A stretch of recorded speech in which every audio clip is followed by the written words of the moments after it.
You're now listening to Sound Talent Media. Check out more shows at soundtalentmedia.com. TIAA is on a mission. Why? Because 54% of Black Americans don't have enough savings to retire. So in collaboration with big-name artists like Wyclef Jean, TIAA released Paper Right, new music inspiring a new financial future. With 100% of streaming sales going to a nonprofit that teaches students how to invest. Stream Paper Right now and help close the gap. What is up, everybody? Welcome back to another episode of the podcast. Thank you so much for hanging out with me this week. I super appreciate you as always. This week, I am talking to Colby Acuff. Colby writes, in my opinion, some of the best country music out there right now. If you've been following this show for a while, you know that I interview a wide variety of artists from all genres, but I tend to slant a little heavily towards the punk, metal, hardcore type of thing just because that's what I listen to a very, very large chunk of the time. But if there had to be a number 2 category, it would probably be country music. I'm a huge country fan. I'm a massive fan of the old stuff. And in recent years, there have been people like Colby coming along and reinvigorating my interest in modern country music. I joke about this a lot, but I'm sort of serious when I talk about my old job and how the radio station was permanently affixed to the quote-unquote country music station. It drove me absolutely bananas because I am a massive fan of the genre, and I really didn't feel, especially at that time, that it was being represented at all. Colby and I talk about that. We also get into his journey and how he went from Idaho, which, fellow Northwestern U.S. resident, so I appreciate that very much, to Nashville and what that journey looked like for him. It's a really, really good conversation. I really, really like his music, and he's just a cool dude. So please go check out Colby. The links to all his stuff will be in the show notes, of course. But without further ado, let's dive into this episode. Let's go.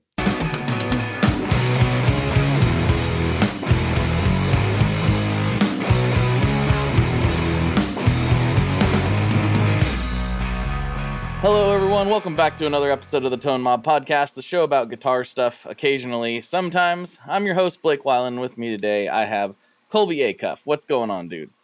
How we doing, man? Thank you so much for having me on. I wanted to wait until we got into the recording to notice that you had a Snappies hat on. Yeah, dude. Portland Sandwich Institution Snappies. Yeah, man. We went there, and honestly, we just looked it up. It was near our hotel. Mm-hmm. We walked over there, and these hats were amazing. I mean, obviously, if you've been there, it's like, it's just this little tiny sandwich spot in between 2 other restaurants. Mm-hmm. And they just have like VHS on, and the sandwiches were amazing. But the hat, dude, I just couldn't live without the hat. Yeah, dude. I'm a hat guy, so I get it. I totally understand. Yeah.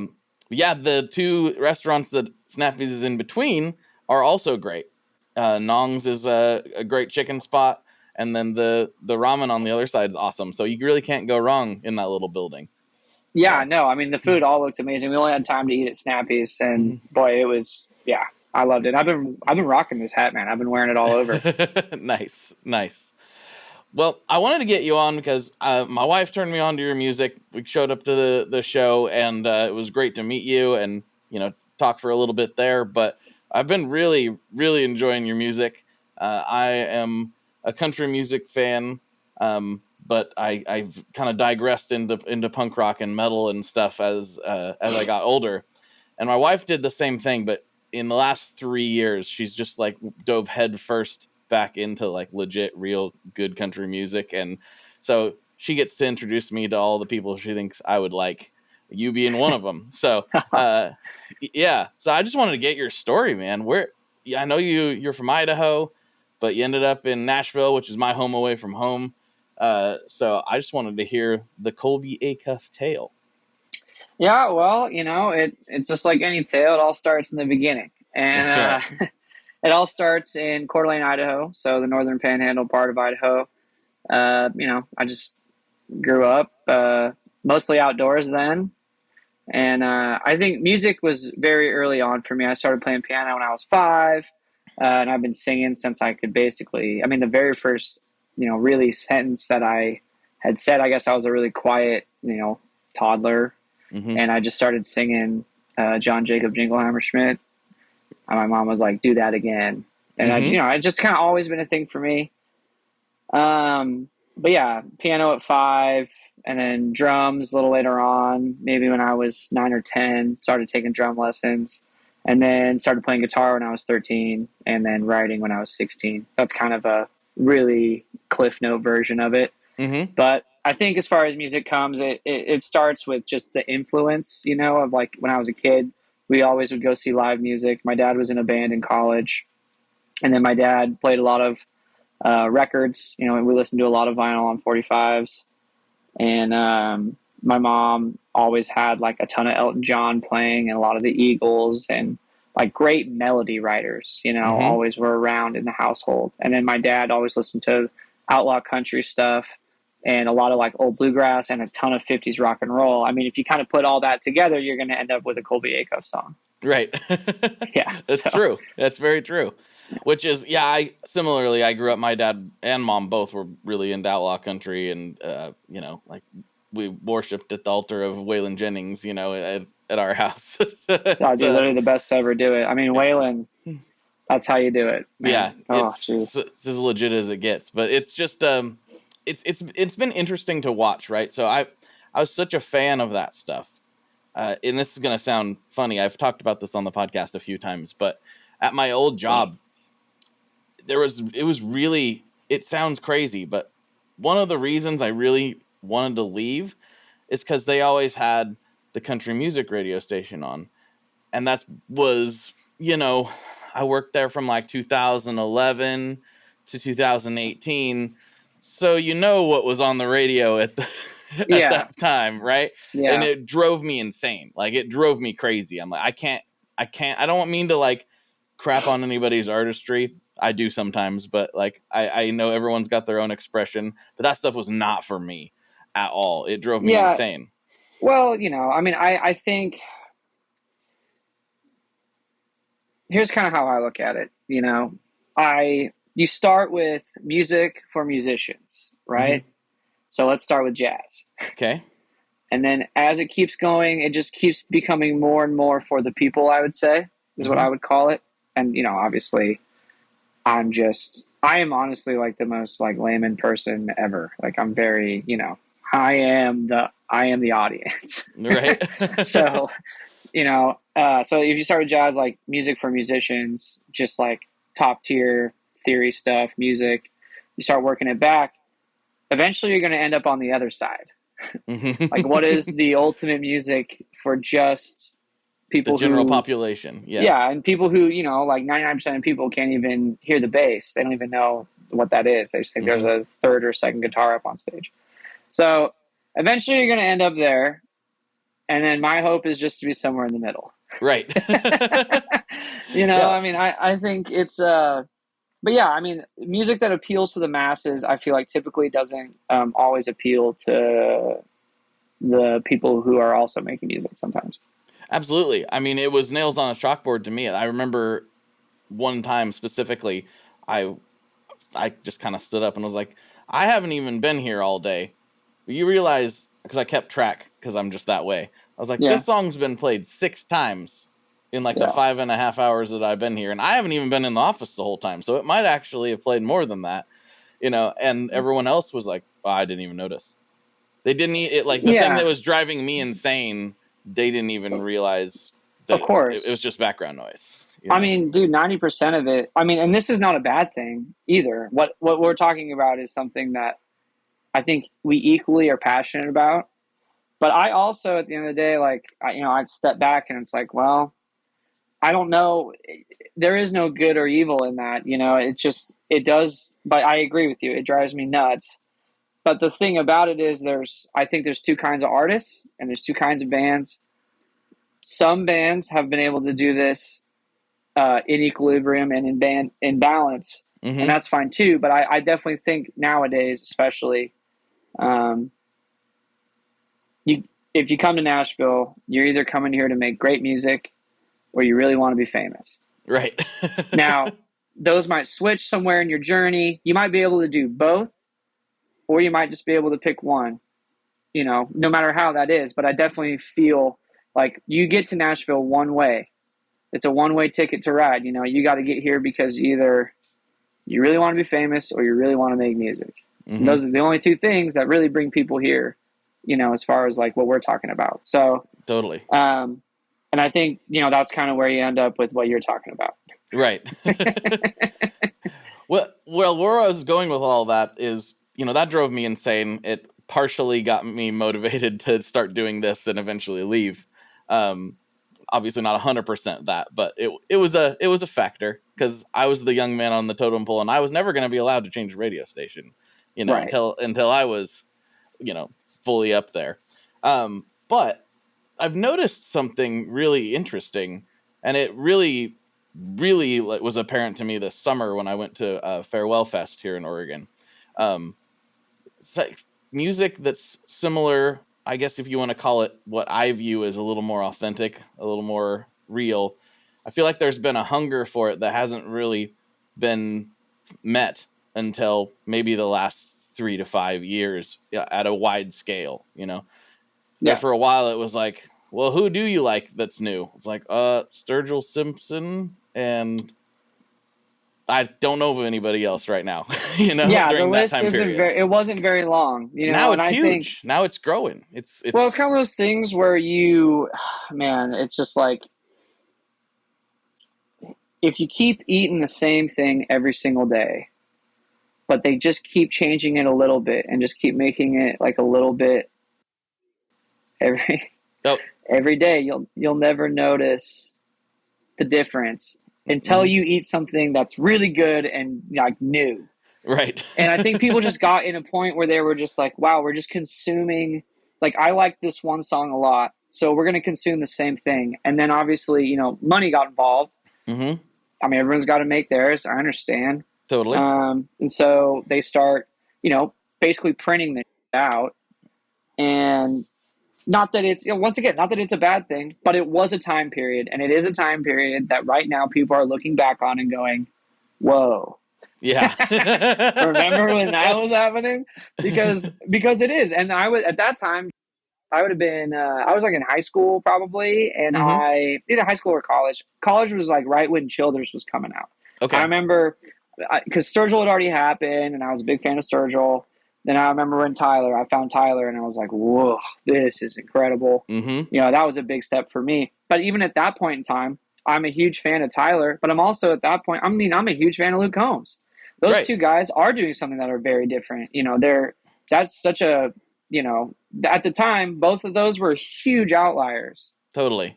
Which is crazy to think with Luke, especially because he's on his like 17th or 18th number one hit now. But regardless, man, it was the Chinese water torture, just one drop at a time, everything the same.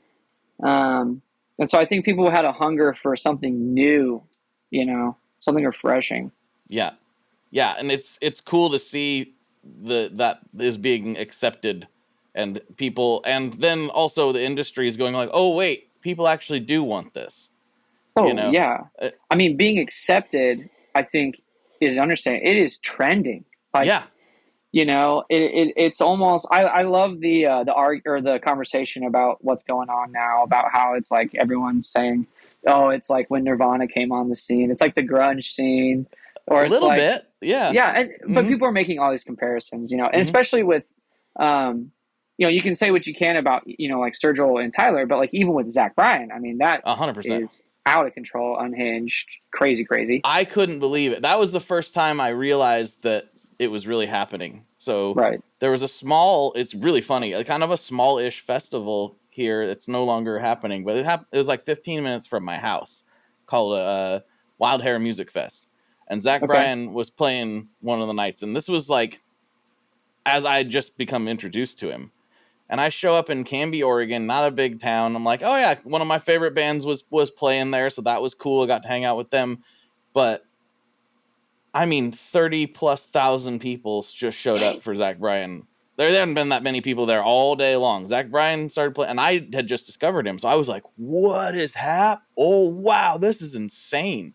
Yeah. And now to see, a few more of his shows and to go like, this is a moment. And I think a lot of people, even people who, really study and are students of country music, I heard Tyler Mahan Coe say something about it.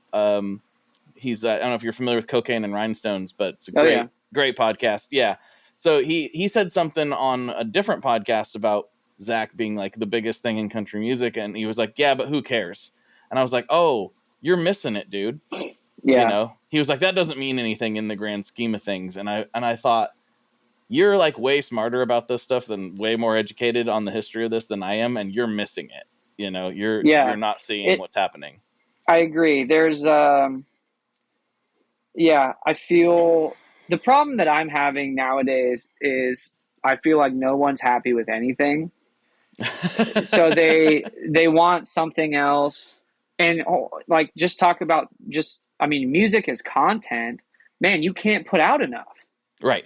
I mean, I've done a record every single year for the last 4 years, and I'm working on my 5th right now, but it's not, it's two things. One, I love, like in my year, I love going from touring to writing to cutting a record back to touring to release. Mm-hmm. Like that is my year cycle, and I like to do that. So I like to have my record in there per year to keep my sanity. But like, if I wasn't doing that, it's hard to sit on a record for a couple of years anymore. Like people just don't do it. They don't. And not only that, people are putting out double albums. And the sky's the limit for songs. But people turn them and burn them so quickly. Like turnover on albums now, it's so short. And to get one that can last long, if you can get an evergreen song or a record, you can't really ask for much more than that anymore because it's really hard to keep retention. Yeah. So, you're a younger guy. So I wonder what your viewpoint on is because everyone talks about how difficult it is these days. And I think that's true. It is difficult because there's so much noise. There's so much things coming at people. People are listening to podcasts for some reason. And there's all kinds of things vying for everyone's attention. Right. And I do believe that it is difficult. And I don't just believe it. I know it. But I've always held the viewpoint that, is it really more difficult now than say in the 70s when your only opportunity to get heard was on the road?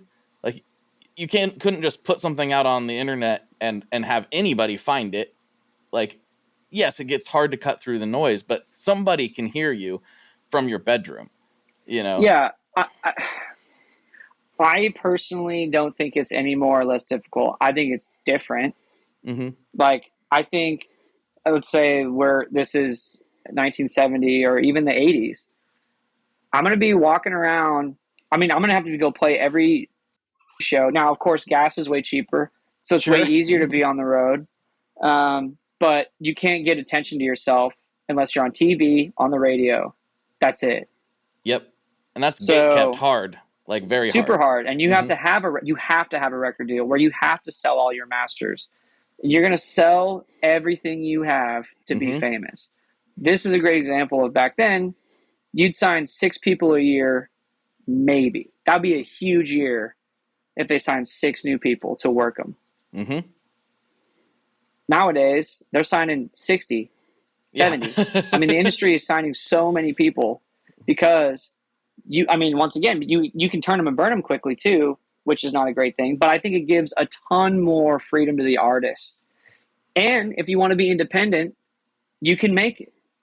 By the time I got to Nashville, I had a decent establishment. Like I had fans. I had done some pretty good numbers by the time I got to Nashville. So I think you just have more avenues to do it now. I think nowadays though, you have to work harder at many different things to make yourself stand out. And you have to be, you have to know exactly like what you want to do and who you are as an artist.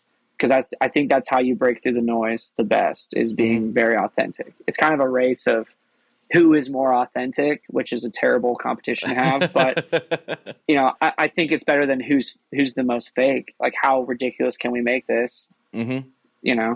Yeah.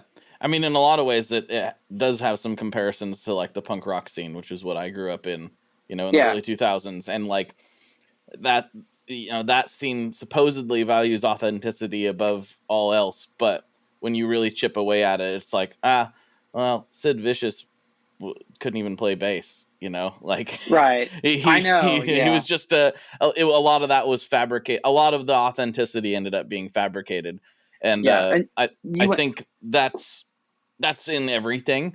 I've heard some people refer to the music industry as like it's all pro wrestling, and like sometimes it is. Like sometimes that's true. Yeah. Yeah, I think the biggest thing is they really love you in the beginning when you're authentic, and it's so innocent and naive, because when they hear that for the first time, and it's like their very first look at you, like the first watch through, the first listen through, they're like, man, this is great. But then what happens is the scene gets saturated, it gets more and more saturated, and you have a choice. You can either stay true to like what you were when they found you, and hopefully they appeal to that, or B, you can beef it up a little bit and be like, no, I'm going to double down on the next video, right, to give you more than you asked for.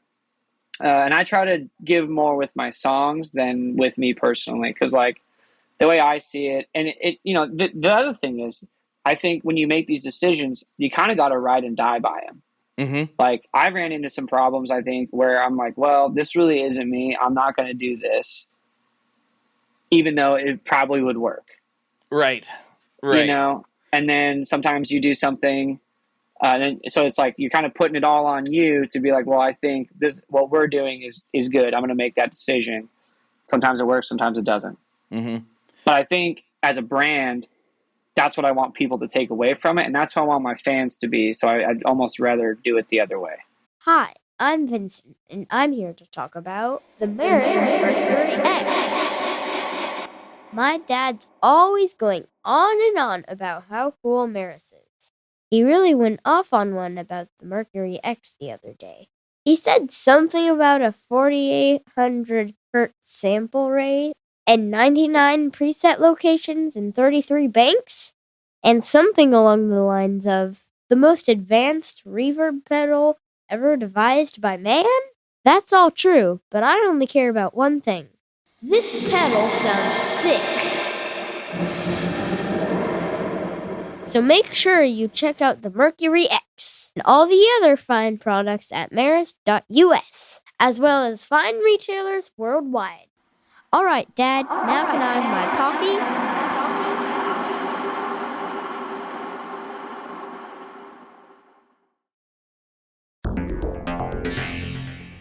How exactly do artists get their music on Spotify, Apple Music, Deezer, Tidal, all these services? How in the world do you get your music there? Well, in the past, you had to use something called a record label. But these days, you can use DistroKid. DistroKid is the absolute easiest way to get your music up on streaming services, and it's the most affordable way to do so. Not only do plans start at $22.99 for the entire year, that's less than $2 a month, DistroKid also does not take a cut of your streaming revenue, unlike some other services out there.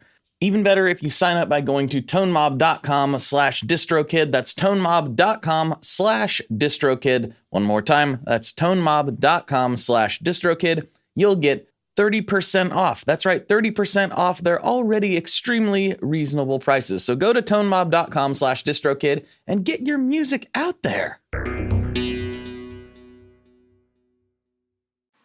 It's so much harder, I think. I mean, I don't know. I don't have the ability to be anything other than what I am. I never have. Like, right. It's just too hard. Like, it's too hard to fake it. I can't live a lie, because then if you're living a lie, you tell another lie and another lie, and I'm just not good with that. Like, I won't be able to keep that up. No. I mean, I do my best to just be as authentic as possible, and then even then I find myself sometimes, maybe I bragged on a band or something on the podcast, or I talked about a piece of gear that I didn't like, and then fast forward 3 years and I'm like, actually, I do really like that now. Right. But I publicly said that I didn't 3 years ago, and now it's kind of a weird thing. I'm like, well, yeah, I changed my mind. And I mean, you can do that. In fact, I think that's a good thing. Like, I think admitting when you do something wrong is a lot better than living in that. I think I'm just surprised at how much my own tastes have evolved and continue to evolve, even though I'm in my 30s. I kind of thought, once you hit 25, you're pretty well set. But if you really are trying to explore new things, I feel like you can't help but change your taste a little bit here and there.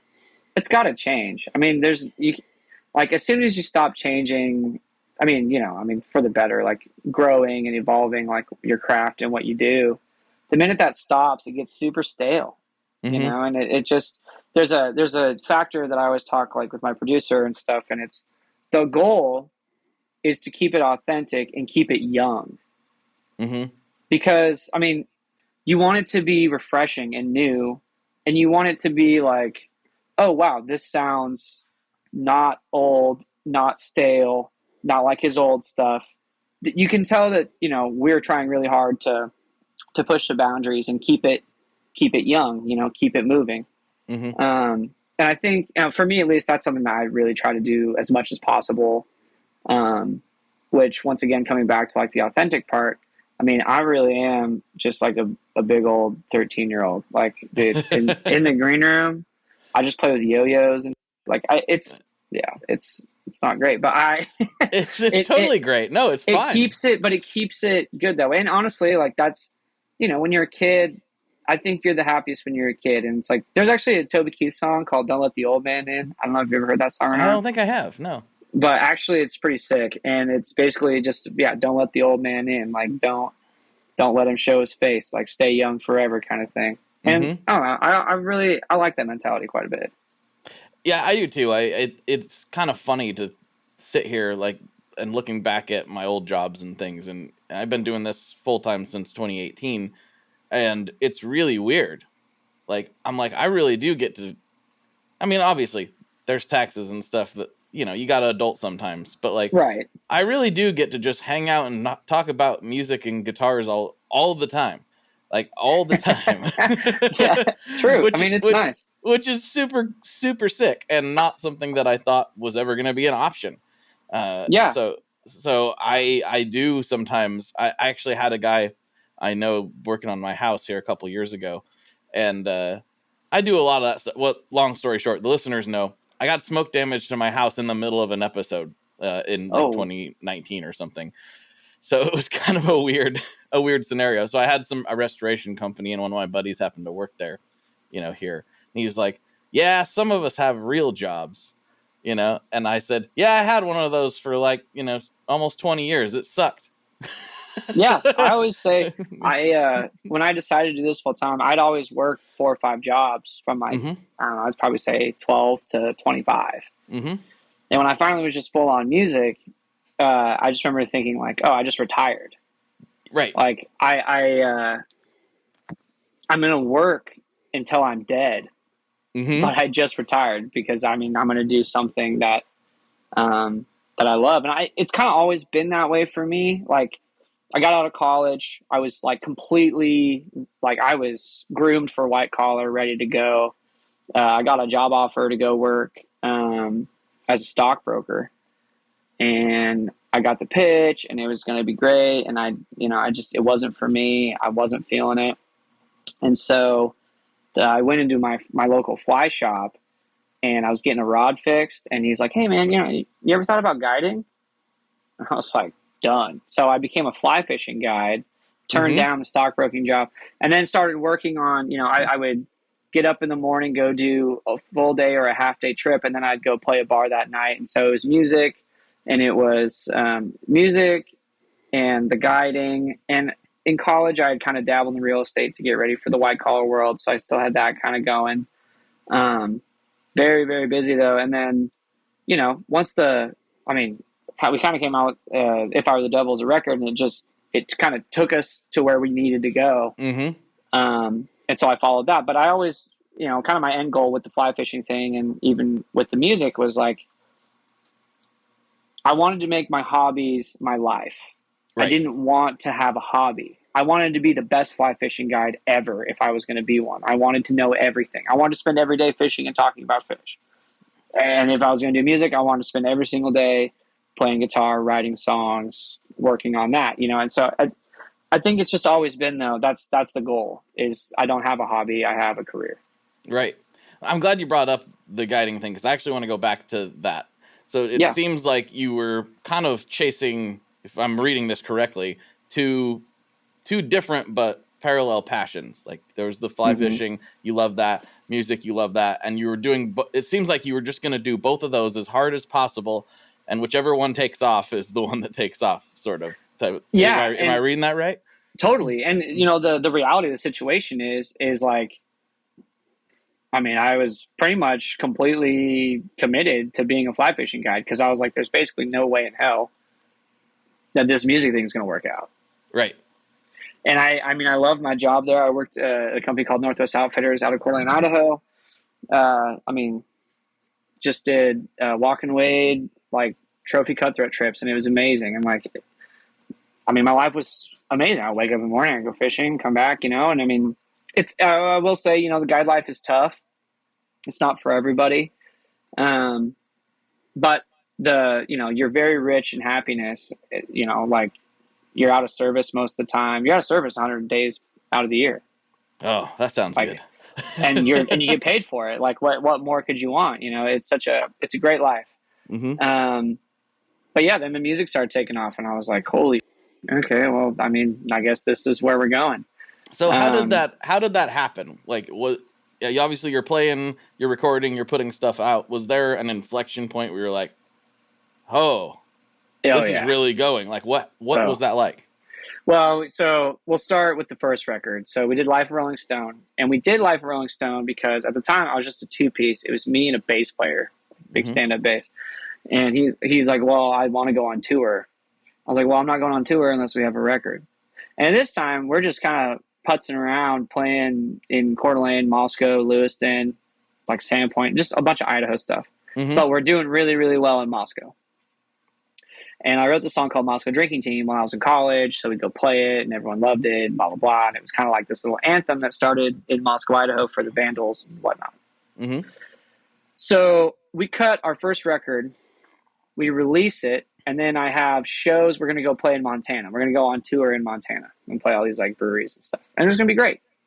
Then 2 weeks later, COVID happened. We had to shut down the entire tour, but I released the record.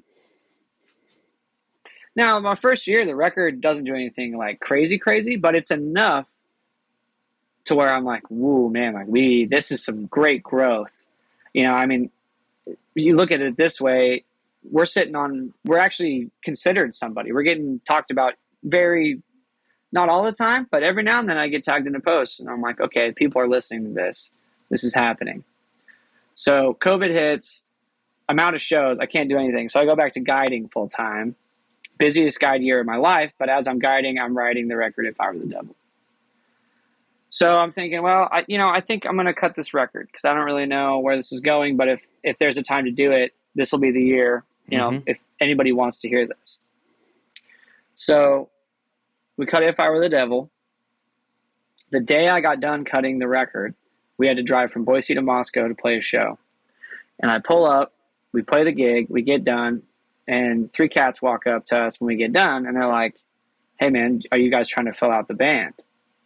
And these guys that walk up, they're like, I mean, some of, if not the best musicians in Moscow at the time.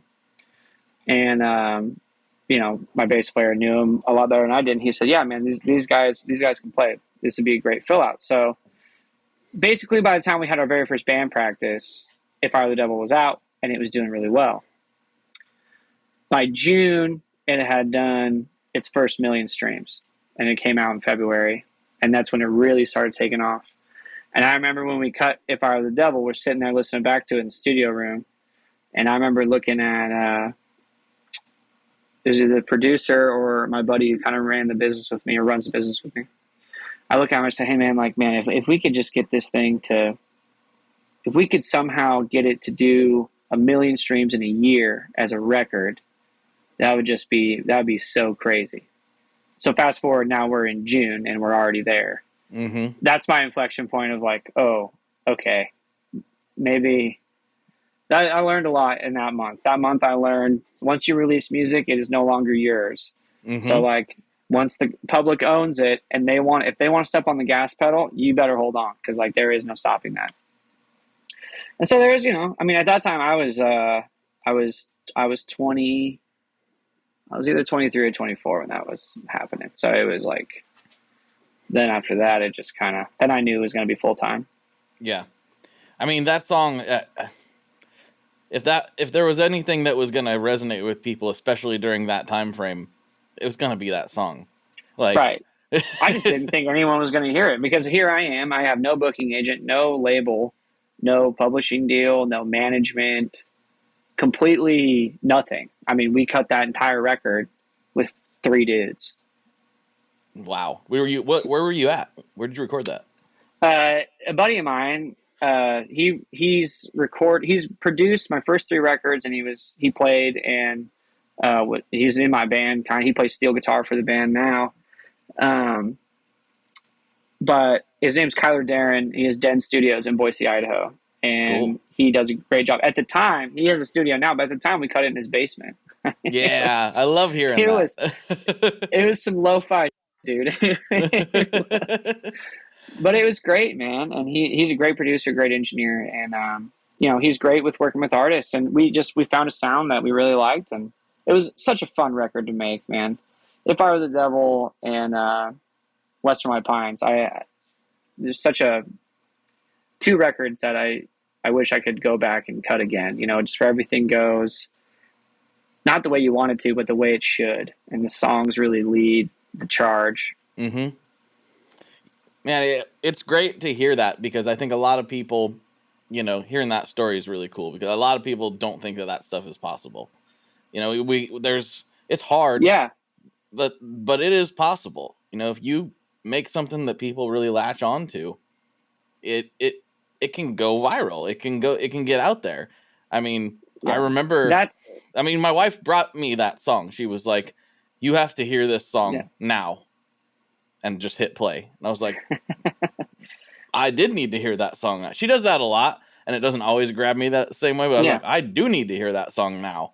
Like, so it's great when it works, man. Yeah. It's great when it works. And or go ahead. Sorry. No, go ahead. You finish that out. I got a completely different thing I want to get into. So finish what you're saying. Well, I was just going to say, like, something that I do say quite a bit, like the worst thing that some, bad words, I think, especially for creative types, that's impossible. Well, that'll never happen. All these things. And I think, for my main pitch is, man, I am dead proof that, the impossible is just the improbable. Mm-hmm. Everything is only improbable. And, I'd say anybody who doesn't live in Northern Idaho, you can even live in Northern Idaho, but I'm just saying, like, my certain situation, and especially the time that it was coming out of what we were in, what we were just talking about, thinking that was going to be a sound that got picked up, that was going to maybe be a dream of mine that I could chase across the country. Mm-hmm. At the time was really daunting, but I never thought about it twice. You just did it. I just thought, well, this is good. I like this. People seem to like it. Kind of like, let's do this. Mm-hmm. It'll be good. Yeah. And you just got to work really hard. But yeah, everything is just improbable. Totally. I love that. So knowing that you were able to accomplish all that from Idaho, and I it's in your songs. I know you love the area. You love the Northwest. You love Idaho. Like, you talk about it all the time. What made you eventually decide, like, I've got to go to Nashville? I know it's Music City. I know there's lots of things there, but considering what you were able to accomplish not being there, did that give you any, like, well, maybe I don't need to go? But obviously you made the decision to go. So I'm just curious what that process was like. Yeah, it was about year 3. And so this is, we've already put out our 3rd record now. And the biggest disappointment, and also probably the biggest lesson I've ever learned in this, is we come out of If I Were the Devil, we have an amazing year, then we have another amazing year, and we didn't get a single phone call from anybody. Not a booking agent, not a management company. I mean, just crickets. Yes. And so I'm like now I'm thinking, I think my mentality at that time was, we're never going to get out. Not like, where can I go? Mm-hmm. I'm thinking, oh boy, now we are, not that we're stuck, because I love it up there, but it's just like, holy, this song and this sound is never going to get out of the region. Right. and I don't have enough money to tour by myself. Like, I don't have anything set up for this. I can't make this happen by myself. And I just remember feeling super, super stuck. Just kind of like, oh, for the very first time in my career, I don't know if I couldn't see what was on the other side. I didn't know where to go with it. Mm-hmm. Been like one more year of just playing, kind of doing the same thing. We need something new, something exciting. And so it was like, okay, now I need to make a move. I need to figure out if I'm going to move to Texas, stay in Idaho, or move to Nashville. And about 6 months after that, we got a phone call that we were going to get a record deal. So that's really what decided everything. Was once I came down to Nashville, met with management, got everything set up. I think the moving part of it, as far as like the actual, okay, I'm moving to Nashville part, the touring makes sense out of here. Right. Even to go to the West. It's just like everything is here. It makes sense to be here. HQ is here. This is where, the war room is here. This is where you fight from. You go on tour from the war room. But yeah, I mean, at the time, I think the most infancy of that question was, man, I don't know if I'm going to get out of here. So once we got an offer to go somewhere, we were going to go. Right. It was like, am I going to be, the biggest act in Idaho? Is that enough to support what I really want to do, type of thing? Or do we want to get out to more people, Yeah, and it's tough, man. I mean, Northern Idaho and Southern Idaho are two completely different planets. They're different culturally. The music scenes are different. Like Southern Idaho has bands that Northern Idaho people have never heard of before. Okay. And I was that case for Northern Idaho. You know what I mean? The state is too big. It's just too much. And it's not like a unified music scene, which is getting there, which I like a lot. And I think the music scene is coming together more or less. But yeah, man, it's a crazy, you know how the Northwest is. I mean, it's just so different. I feel, as different as like Seattle and Portland scene, very different. And I feel like North Idaho and Southern Idaho scene, even though they're kind of all playing the same stuff, very different. Yeah. Like sometimes you just don't know. Yeah. I don't know if it's probably reciprocated, but like Portlanders, they're like, boo, Seattle. But even though like everyone else in the country would be like, they're the same place. Like, they're not. Yeah. But I can see why people would feel that way. Regional stuff. Mm-hmm. It's just regional differences, though. Like, obviously, I mean, you gotta ask me. Like, I'm a Northern Idaho guy. I like Northern Idaho. Yeah, of course. I've always said Southern Idaho. The only thing that Southern Idaho has ever given to Northern Idaho is bad press. That's a quote. You can take that to the bank. I've said that a million times, and I believe that as a fact. It's like in the Idaho paper, if it's a guy from Boise who does something weird, they're like, Idaho man does this, blah, blah. If it's someone from Northern Idaho, it's Northern Idaho man falls off a building, or like Northern Idaho man does this, does that. So it's, I mean, and it is what it is. I have no problem with it. I just think it's kind of funny. But I feel like in the Northwest, especially because it's kind of it's so far out there. Mm-hmm. Everyone has a little bit of, especially in the music scene, I feel like a lot of people have a ton of pride in their scene that they were in. Yeah, for sure. What was it like for like your family when they saw you going after these things? Did you have a lot of support there? Was there some hesitation, or what was that like for you? My parents have always supported me. I mean, they got me my very first shows when I was a teenager. We were playing in bars, and they would vouch for me to go play in bars, and they would be at every single show. And, I mean, they've always supported me in my music goal. I think a couple times there was like, whoa, what is going on here? Like, I think when I took the guiding job, there was a lot of confusion there.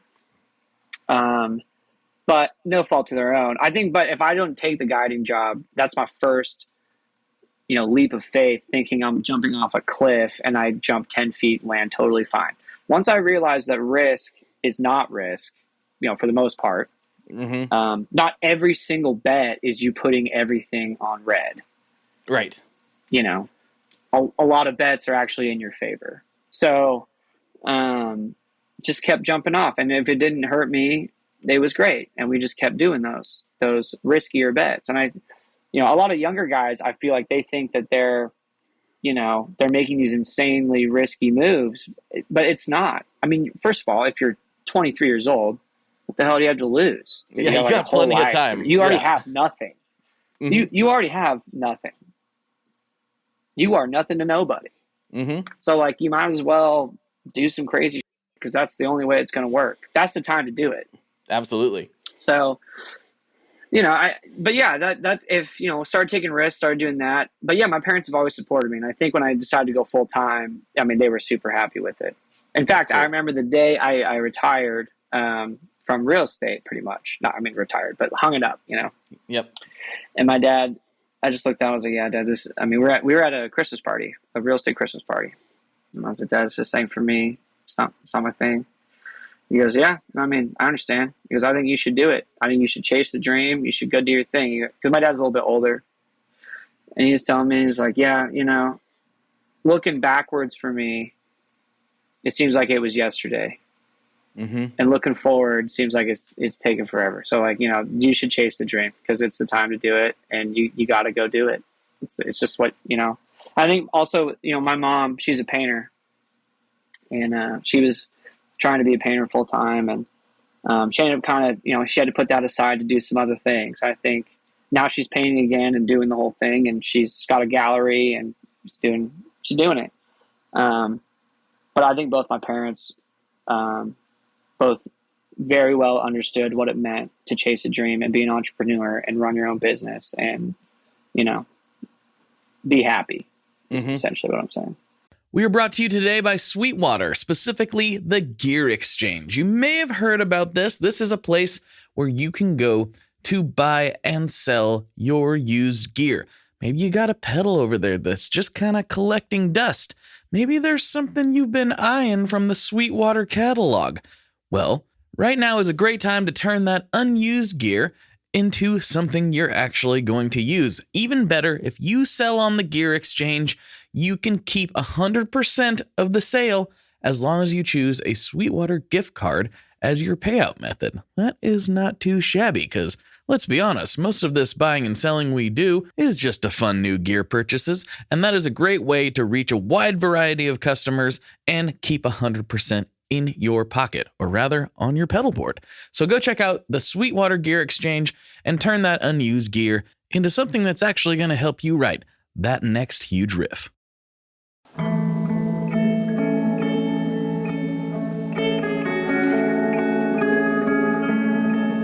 Hello there. I'd like to introduce you to your new best friend, the Chase Bliss Audio Lossy.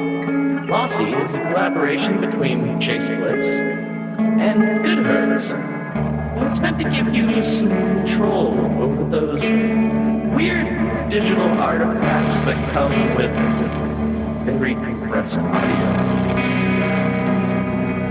You're hearing it right now. All the changes that are taking place are strictly coming from my playing dynamics.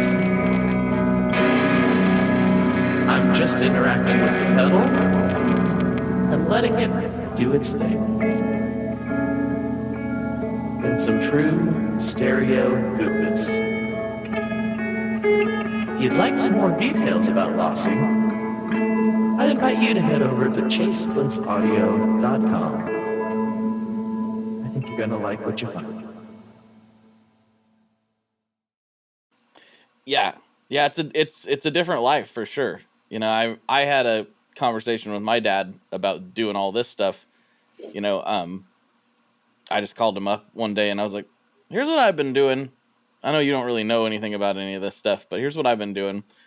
I've been, you know, I'd worked really hard to get to where I was and had done all the right things to get there, and it all worked as it was supposed to, and cool. But I was like, this sucks though. Like, like yeah, dude. Yeah. It's just like, I don't like it. And it's not, there's nothing wrong with it. It's not like I had a terrible boss or anything. Nothing like that. In fact, my old boss's son now works for us down there at the string company, which is like the wildest thing. But he was a great guy. It wasn't any, and my coworkers were fine. Like, we got along. It was all pretty good outside. I couldn't take the radio station. Yeah. But I was just like, I kept waking up every Monday and going like, why am I so miserable? And this is more of a problem with me than it was with anything else, really. Yeah. And it was just, I'm not doing what I want to do, you know? Yeah. You can't, it's hard because I've, you know, and I say this and it has a complete underlying meaning. It's like, man, I just wish sometimes, I don't wish sometimes, it's like the saying, but it's like, man, sometimes I just wish that I was I could be happy with, you know, going to a job from 9 to 5 and doing, you know, kind of the normal job stuff. Because sometimes this line of work, I mean, whoever thinks it's glamorous is not. Even your favorite rock stars, you know, the problem is that you're like, literally, you are so, your brain doesn't work that way. And so you have to do things in what some people would say is the hardest way to possibly do things. Right. Because that's how you find enjoyment in things. And, you know, whether you like it or not, you got to, you know, in this life, you got to work. So you might as well pick what you like. I never did it for the money, you know, that I never did it for anything. I just did it because I wanted to like what I did every day. And I wanted to wake up and, you know, I didn't want to feel like I was writing a song, wasting my time. I feel like I'm writing a song to write a song for me, to put it out, to do this, you know, like, why would you, I don't know. The same thing when I was guiding. It's like, I can justify pissing away a whole day going fishing because that's going to make me a better fisherman. Right. And you like it. And I love it, you know, but so once again, it's like, I can justify driving around the country because that's my job. I can justify, you know, playing in bars every night because that's my job. Like, I don't know. And I've always loved it. And I've definitely been a road dog my entire life. I love to travel, love to go. And I don't like the same thing for too long. So, except for my girlfriend, that's been a good thing. I got to throw that one in there. Yeah, you gotta throw that in for sure. So, you know what's next for you? I mean, like, are you still going to continue that same cycle? You think you're going to do that forever, or you going to try to do like you said, change it up a little bit, mix it up here and there? Like, what are you staring down the barrel of right now?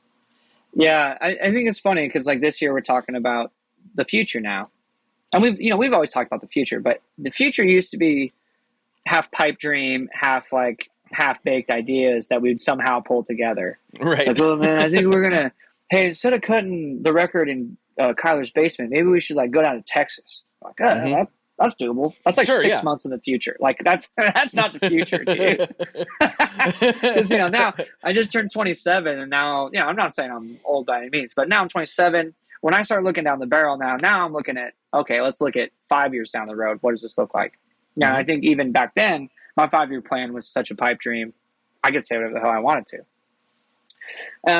But yeah, no, I mean, I think when I'm looking at the now for career stuff, I would love to keep doing a record a year, you know, and I don't know if it's a good thing or a bad thing, but I look at an artist like Willie Nelson or Neil Young, you know, these guys that got 2,000 songs, 50 records, you know, all this stuff. And for me, as far as just like that'd be a cool thing to do. I'd love to end up with, you know, anywhere from, you know, I'd love to have a long enough career to think that I could do 50 records or live that long, for sake. Right. But, you know, I mean, Jesus, I think Willie's going to beat me, but you know, who knows? I just saw him play at 90. It was crazy. I know, man. God, he's such a legend. But you know, I think a record a year. I got into this. I think overall I picked music over guiding because there's no ceiling. Right. And every day is a new day, and I can test like the field that you're playing on. You can change, or it'll change for you.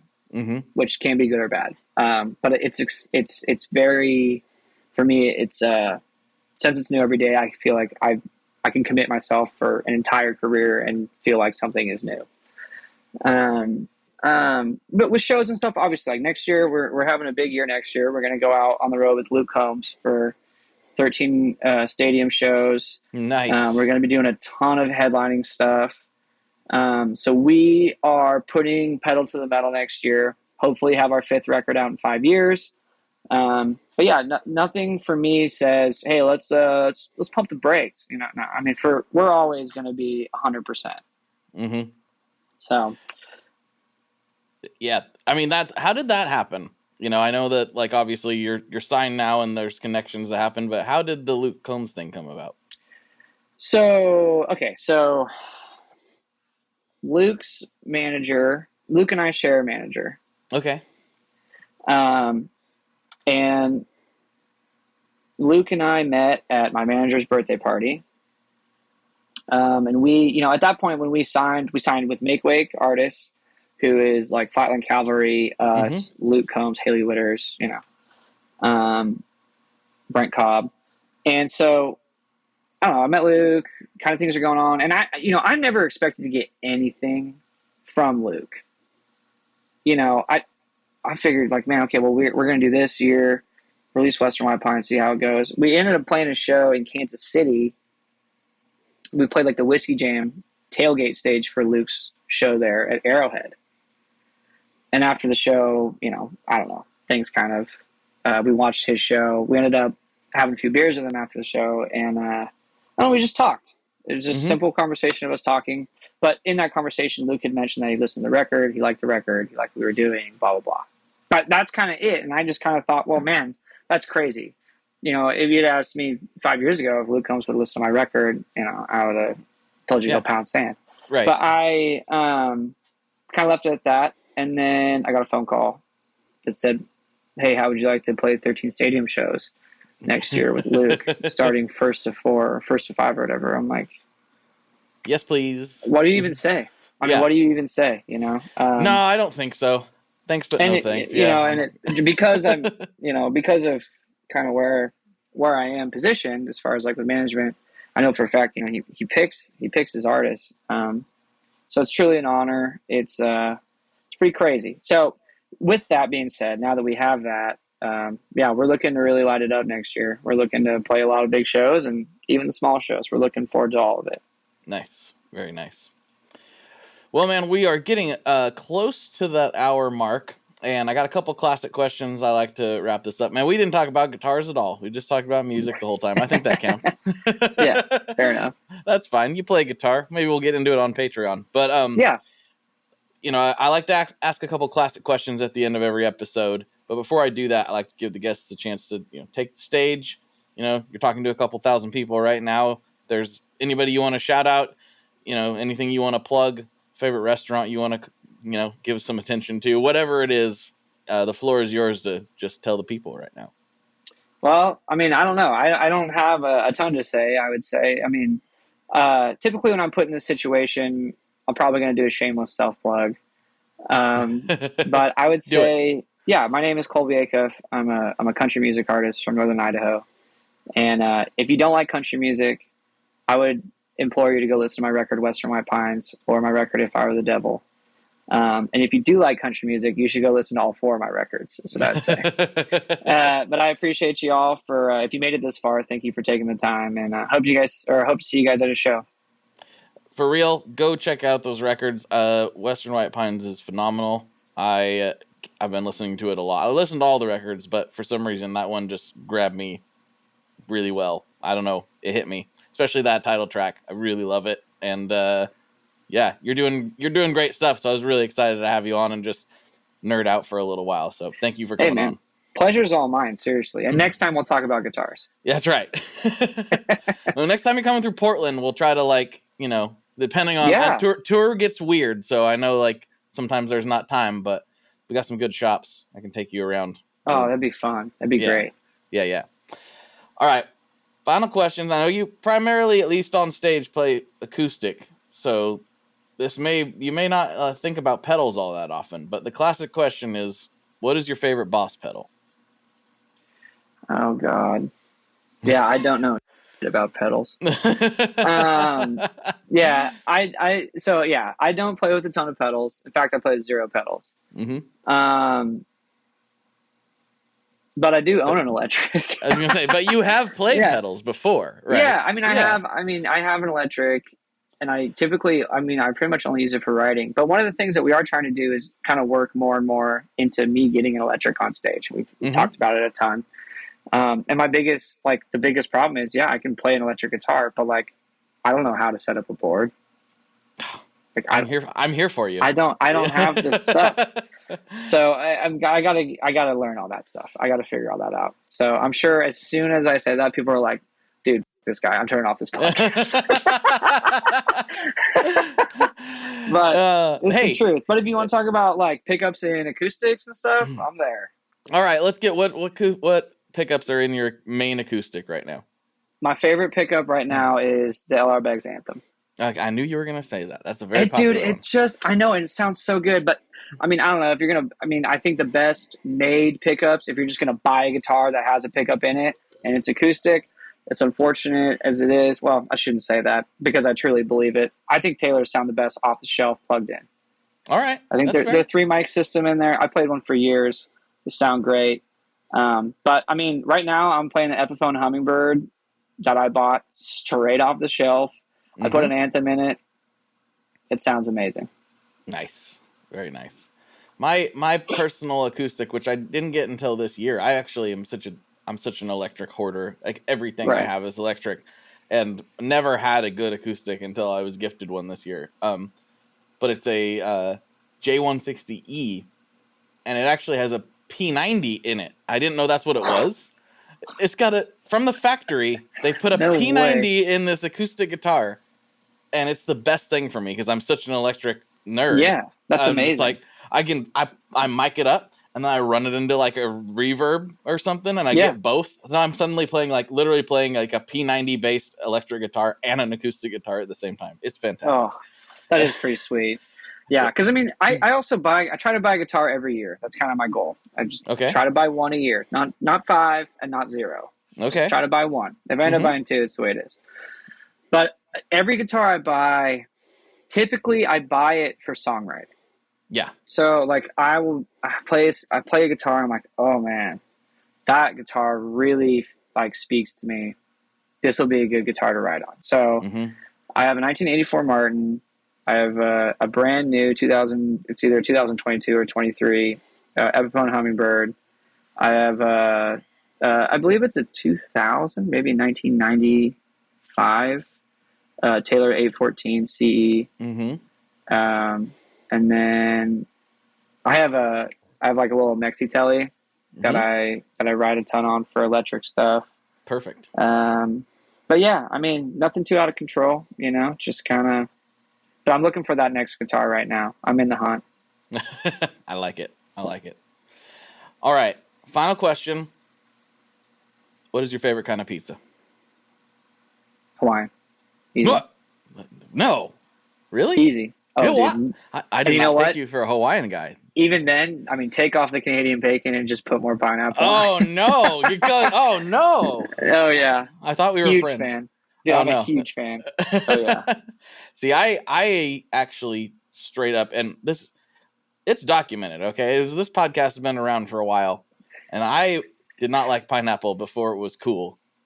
I just straight up don't like pineapple. Like, hey, dude, not on pizza, not on... That's just, like, so some people like pineapple, not on pizza, and I'm like, well, if you like pineapple, you should like it on pizza, because everything's good on pizza.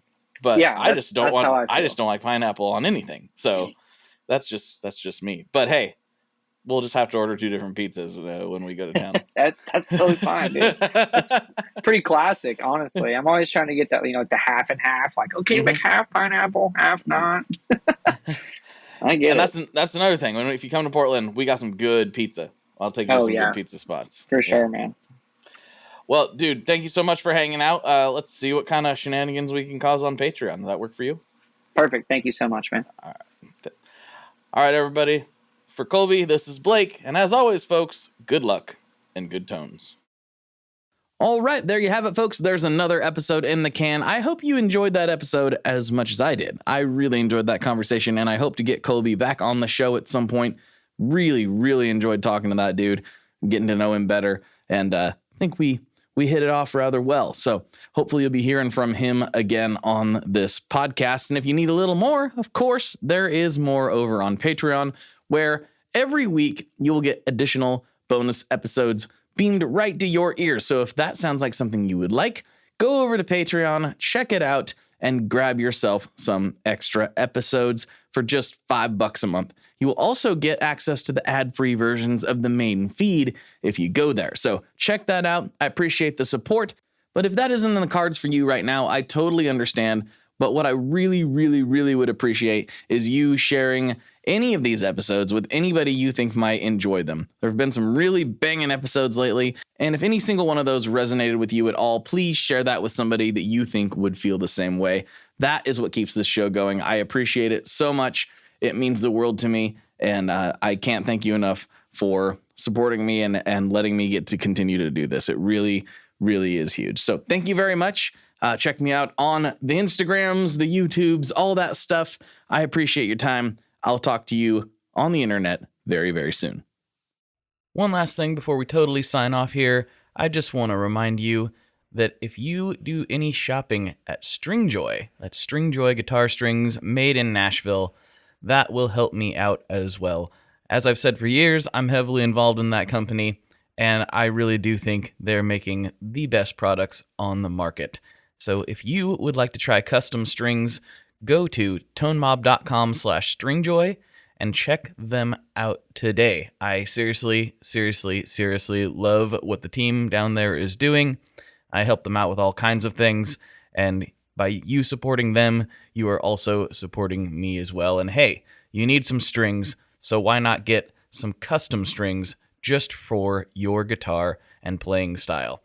Again, the link for that is tonemob.com/stringjoy, and that will take you right to their website, and you can do all your shopping through there, and that will help everyone involved out. So thank you very much. Talk to you next time. We are brought to you by the wonderful folks at Gun Street Wiring Shop.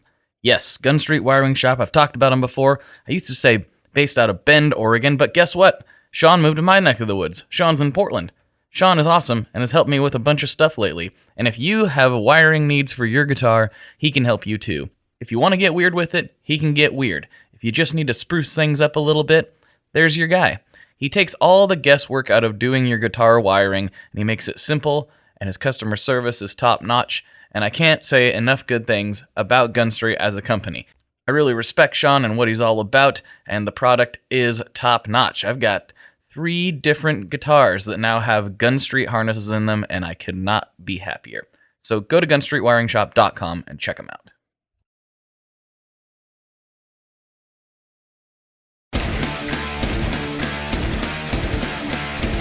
Hey there, I am Johnny Christ from Avenged Sevenfold, and I've got a podcast called Drinks with Johnny you're going to want to check out.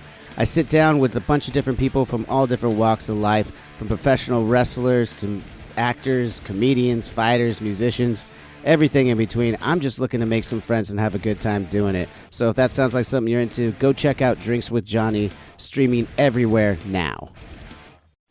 Hey, this is Mike Wiebe, and I'm the singer in a band called the Riverboat Gamblers. And I'm Zach Blair. I play guitar in a band called Rise Against. Mike and I also have a band called the Draculas, and we also have this great, amazing new podcast called Zach and Mike Make 3.